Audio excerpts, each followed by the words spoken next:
भारत माता की मंच पर विराजमान લોકસભાના સભ્ય ભાઈ શ્રી વિઠ્ઠલભાઈ રાદડિયા,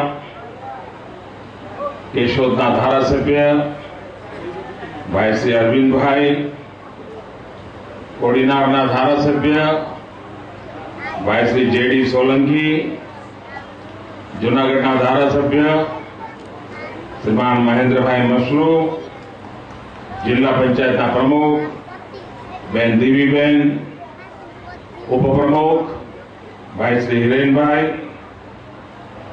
पूर्व मंत्री भाई श्री अमीर भाई, श्री विनू भाई, श्री शैलेन्द्र सिंह जी, श्री प्रदीप भाई, मंच पर विराजमान सर्वे आगेवानों, उपस्थित जूनागढ़ शहर जिला आगेवानों, शिक्षण प्रेमियों અને મોટી સંખ્યામાં પધારેલ માતાઓ બહેનો અને નાના નાના ભૂલકાઓ, મારે અને ચિરોડાને વરસાદનો અભૂતપૂર્વ નાતો છે.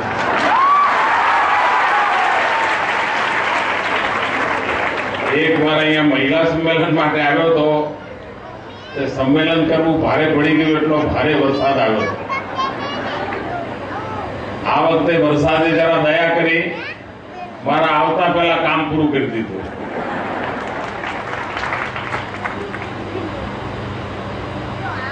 હમણાં એક દીકરી અહીંયા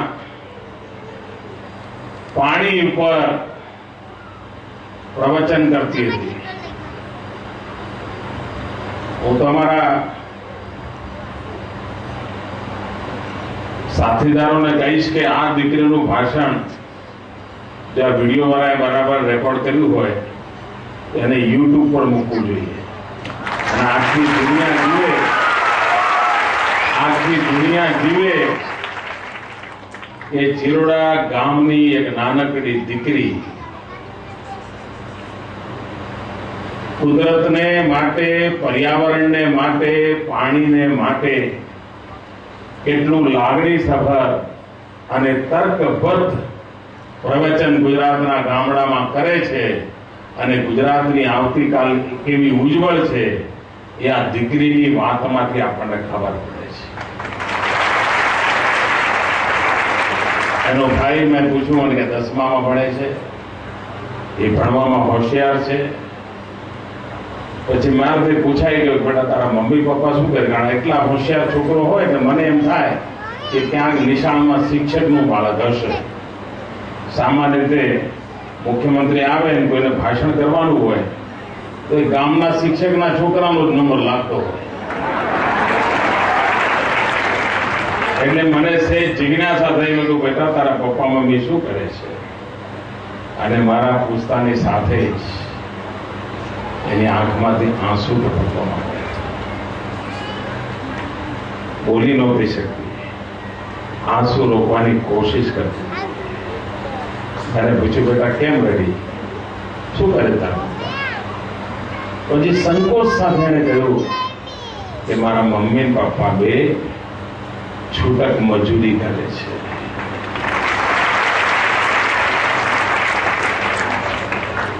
હું એના મમ્મી પપ્પા જો અહીંયા આવ્યા હોય તો અંતઃકરણપૂર્વક અભિનંદન આપું.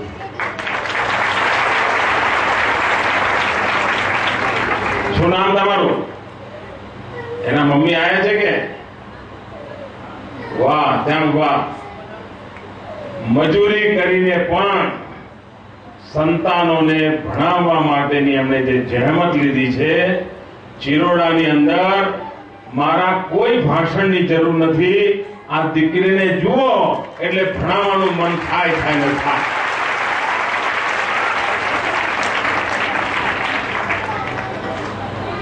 આ જાગૃતિ આપણે લાવવી છે કે ભલે કદાચ આપણે ગરીબીમાં જન્મ્યા હોઈશું, આપણે જન્મ્યા ત્યારે આપણા મા બાપે કદાચ આપણને ભણાવવાનું જરૂરી નહીં માન્યું હોય અથવા અગવડો એટલી હશે કે નહીં ભણાવી શક્યા હોય, પરંતુ મને જે અગવડ પડી મને જે મુસીબત આવી એ મુસીબત મારા સંતાનોના માટે તો હું નહીં જ આપવા દઉં, આ મુસીબતો હું એના વારસામાં નહીં આપું.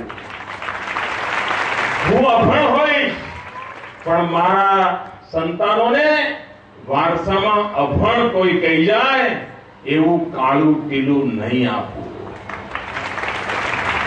મને કદાચ શાળાએ જવાનું નસીબ નહીં આવ્યું હોય પણ મારા સંતાનોને તો હું શાળાએ મોકલીને ગૌરવભેર જિંદગી જીવીશ.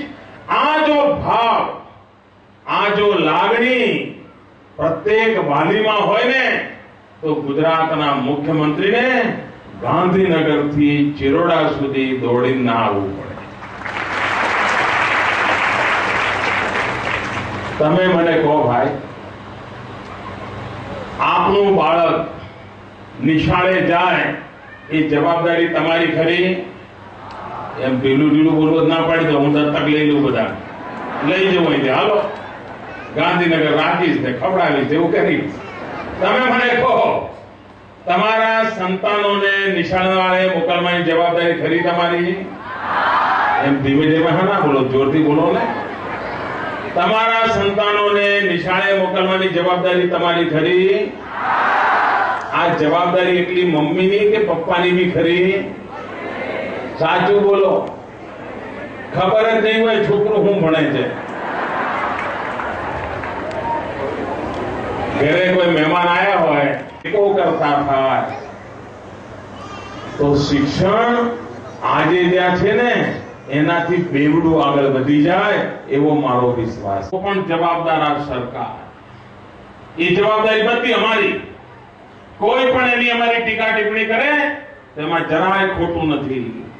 પણ ગામમાં શાળા હોય, શિક્ષક હોય, કોમ્પ્યુટરની લેબ હોય, લાઇબ્રેરી હોય, બધું જ હોય, અને છતાંય બાળકો ભણતા ન હોય, નિશાળે જતા ન હોય તો સમાજ તરીકે આપણી જવાબદારી ખરી કે નહીં? કેમ ચૂપ થઈ જવા બધા? આજે આ બાળકોની પરીક્ષા નથી, આજે વાલીઓની પરીક્ષાનો દિવસ છે. તમને ખબર છે ભાઈ, તમારા ગામમાં નિશાળ ક્યારે શરૂ થઈ હતી? ગામને ખબર છે? આપણા ગામમાં રામજી મંદિર બનાવ્યું હોય તો 12 મહિનામાં 12 વખત મોટો જલસો કરીએ, ઉત્સવ ઉજવીએ, ખાણી પાણી થાય, પ્રસાદ વહેંચાય, ભક્તો આવે, કથાકારો આવે, બધું જાત જાતનું થાય. જેટલું મંદિરનું મહાત્મય ગામમાં છે એટલું નિશાળનું મહાત્મય છે ખરું ગામડામાં? જરા વિચાર કરો ભાઈ. કાઢે છે, પુસ્તકોની વચ્ચે કાઢે છે, અને મંદિરમાં તો તમે માંડ 2 મિનિટ કે 5 મિનિટ જાઓ છો, નિશાળમાં તો છોકરું કલાકોના કલાકો, દિવસોના દિવસો, મહિનાઓના મહિનાઓ, વર્ષોના વર્ષો જાય છે. પણ તમને તમારી શાળા જોવાની ફુરસત છે? અહીં ઘણા બધા વાલીઓ બેઠા હશે, જે વાલીઓ ભણ્યા હશે ત્યારે નિશાળમાં ડોક્યું કર્યું હશે, અને કદાચ આજે હું આવ્યો છું એટલે વર્ષો પછી આ શાળાના આંગણે આવ્યા હશે. હવે મને કહો ભાઈ, જો આપણને જ આપણા ગામની શાળામાં રસ ના હોય, જ્યાં આપણા બાળકનું ઘડતર થાય છે, ત્યાં જો આપણને જરાય ધ્યાન ના આપીએ તો સરકારની તિજોરીમાંથી પૈસા ખર્ચાય એટલે શિક્ષણ આવી જાય ના? શિક્ષકોને પગાર ચૂકવાય એટલાથી શિક્ષણ આવી જાય ના આવે. સહેજ રુચિ લઈએ, સહેજ, વધારે નથી કહેતો, થોડીક. આ ગામમાં શાળાનો જન્મ 11 નવેમ્બર 1992 ના રોજ થયો હતો. 11 નવેમ્બર 1921 11 નવેમ્બર 1921 ના રોજ થયો હતો આ શાળાનો જન્મ. આજે આ શાળાની ઉંમર થઈ છે 92 વર્ષ. જમાનામાં આ ગામમાં 92 વર્ષથી શાળા છે. તેમ છતાંય આ ગામમાં 100 માંથી 40 બહેનો અભણ છે. બોલો જવાબદારી કોની? મારી વાત સમજાય છે બહેનો? જરા બોલો તો ખરા, સમજાય છે? કોની જવાબદારી મને કહો? છાપાવાળા તો લખશે મોદીની સરકારમાં ભણતરનું આમ છે, મોદીની સરકારમાં ભણતર ખાડે ગયું છે, નીકળી ગયું છે. લખ્યા કરે, કઈ વાંધો નહીં, આપણા માથા ઉપર. પણ આપણે તો સુધારવું છે ભાઈ, લખીને છૂટીને જ પડવાનું. આપણે તો સાથે મળીને આ મુસીબતમાંથી બહાર આવવું છે. હવે મને કહો બહેનો, હું અહીંયા પૂછું કે તમારામાંથી અભણ કેટલા છે? હાથ ઊંચો કરો તો કેવું લાગે તમને? ના બેન, હાથ ના ઊંચો કરતા, શર્મામાં જેવું છે. તમારામાંથી અભણ કેટલા છે એમ પૂછો. એની સાથે આંખ નીચે નમી જાય છે કે નહીં? મોં નીચે ઝૂકી જાય છે કે નહીં? માથે આમ સાડલો ઓઢીને આમ નીચે જોવાનું મન થાય છે કે નહીં? કારણ આપણને શરમ આવે છે. અરે હું અભણ છું.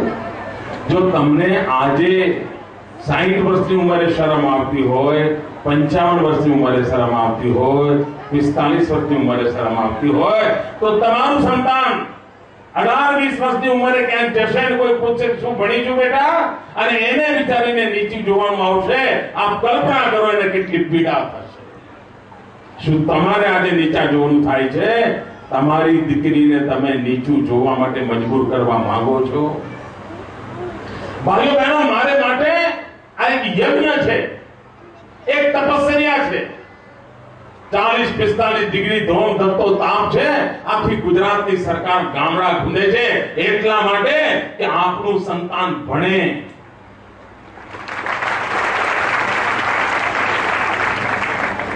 અહીંયા હું જેટલા બાળકો નાના પૂછતો હતો, હા કે મારે નિશાળ જવું છે, મારે ભણવા જવું છે, હું જઈશ. બધાને ઉત્સાહ હોય છે. કોક લઈ જનાર, મોકલનાર હોવું જોઈએ. સહેજ કાળજી લેવાની હોય. તમારામાંથી જે લોકો 5મું ભણ્યા હશે, 7મું ભણ્યા હશે, જરા યાદ કરો તો તમે નિશાળે ગયા પહેલો દિવસ એ કેવો હતો? જે 5મું 7, તમને ખબર નહીં હોય કે તમે પહેલો દિવસ નિશાળે ગયા ત્યારે શું થયું, ખબર નહીં હોય. તમારા મમ્મીએ શું કર્યું છે? પડોશમાંથી કોઈ જતું હશે ને તો લો આને લેતા જજો, જુઓ ના ભણે તો જોજો જરા, મૂક્યા. અને પેલો જે પડોશી લઈ ગયો હોય એને જે નામ લખાવ્યું એ નામ, એમાં ભૂલો કરી હોય ભૂલો, ઉંમર લખાવી હોય તો ઉંમર, ભૂલો કરી હોય ભૂલો, એમને એમ બિચારાની જિંદગી ચાલી ગઈ. ગામમાં તમને ખબર સુધા નહીં હોય. તમે પણ કોઈ દિન કોકમાં જાગૃત હશે તો છોકરાને તિલક કર્યું હશે, દહીં ખવડાવ્યું હશે, ગોળનું ભેફું મોડા મૂક્યું હશે, લઈ ગઈ હશે. પણ મોટા ભાગના મા બાપે કોકના ભરોસે છોકરાને કેવું લેતા જજો. તમે કોઈ કલ્પના કરી છે?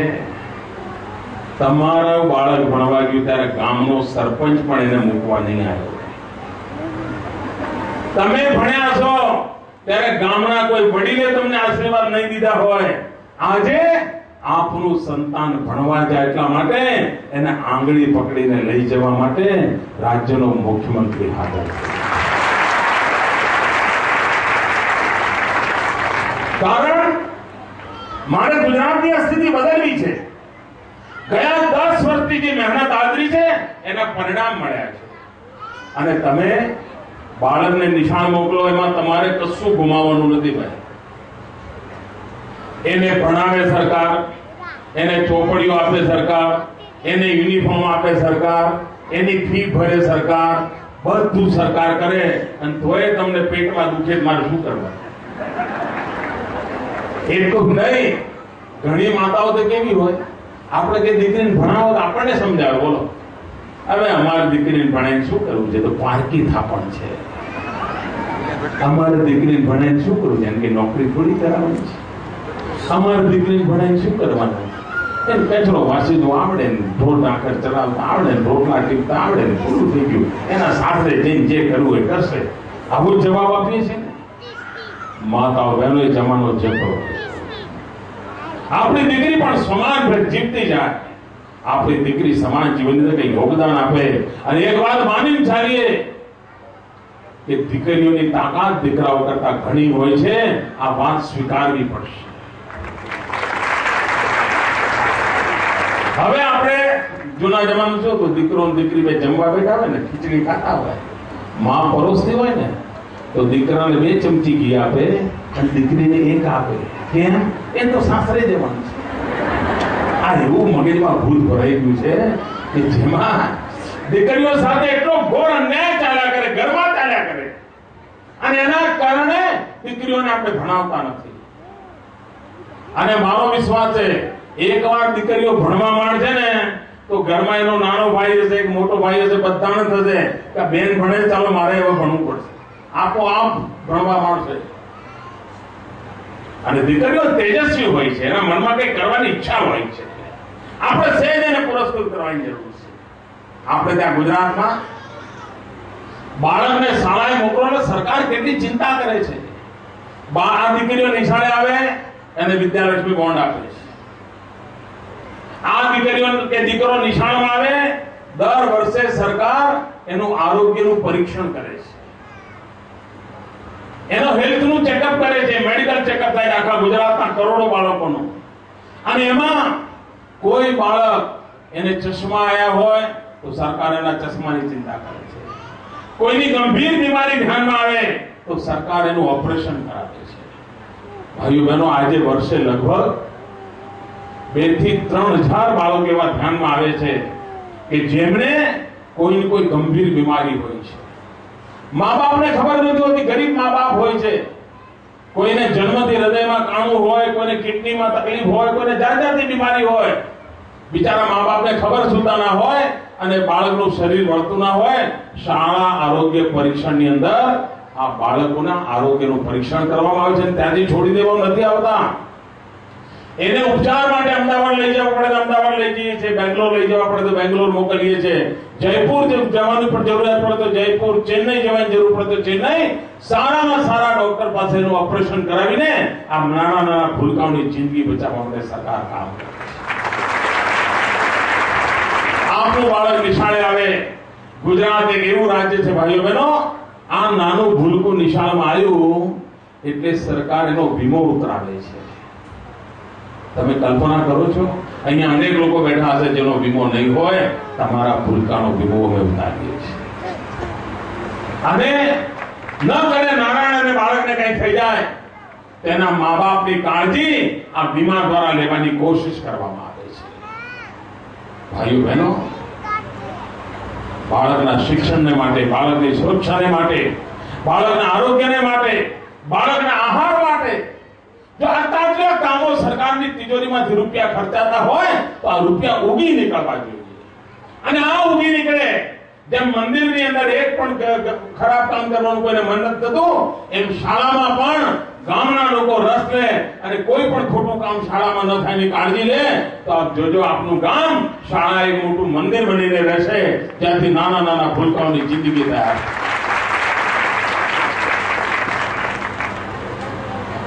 ભાઈઓ બહેનો, મારે ગુજરાતના શિક્ષણને ગરીબના ઘર સુધી પહોંચાડવું છે. ગરીબી સામે લડવા માટેનું કોઈ ઉત્તમમાં ઉત્તમ ઓજાર હોય તો ઓજારનું નામ છે શિક્ષણ. એક વાર ઘરમાં શિક્ષણ આવે ને તો તમે જોજો ગરીબી ઊભી પૂંછડીએ ભાગવા માંડશે. ગમે તેવું ઘોર અંધકારું હોય, આમ જોઈને વિકરાળ લાગતું હોય, ડરી જવાય એવું લાગતું હોય, હવે અંધકાર ક્યારે જશે એવી મથામણ થતી હોય, રસ્તો સૂઝતો ન હોય, પરંતુ કોક સમજદાર માણસ એક નાનકડો દીવો સળગાવે ને તો અંધારું ઊભી ચૂપછડીએ ભાગે છે કે નથી ભાગતું? અંધારું શોધવું જડે. તમે જો દીવો સળગાવો તો અંધારું શોધવું જડે ખરું? ન જડે.